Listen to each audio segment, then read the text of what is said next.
A young man comes to the Prophet, peace and blessings be upon him, as he's sitting with his elder companions, his senior companions, and he asks the Prophet a question. He says, "O Messenger of God, give me permission to do zina. Give me permission to fornicate."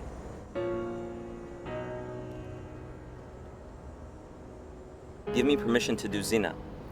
The elder companions around the Prophet are enraged. How dare this young man come to the noble Prophet and ask such a bold request? But it's really important to think about, what does the Prophet do? What is his response?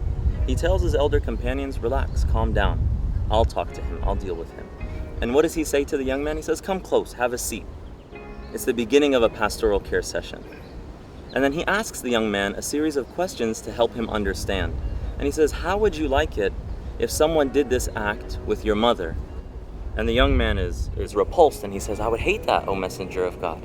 And he continues, and he says, how would you like it if someone did that act with your daughter? And once again, it's the same response. The man is disgusted. He said, I would hate that, O Messenger of God. He guides the young man's thinking, peace and blessings be upon him, so that he can think about it in a different way, a way that he may have never thought about it before. And then he says to him, peace and blessings be upon him, lovingly, with compassion. He says, similarly, people do not like that act to happen with their loved ones, with their wives, with their mothers, with their sisters, with their daughters. And a light goes off in the young man's head. It makes sense to him now.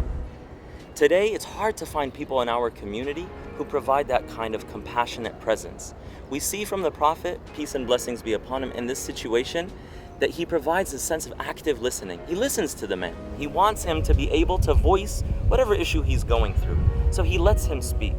He provides a positive, unconditional regard, which means that he doesn't judge him. He doesn't come down hard on the young man. He doesn't say, what's wrong with you? Do you know who I am? I'm the messenger of God. You should fear the fire. You should fear this and that and the other.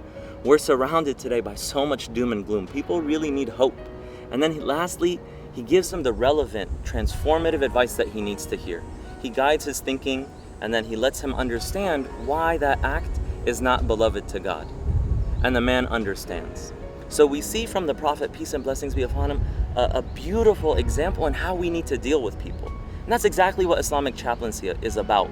It's about providing a space of understanding for people's mental growth, their spiritual growth, their intellectual growth, their emotional growth. It's providing that kind of care that the Prophet, peace and blessings be upon him, provided those around him. And that's what Islamic chaplaincy is about.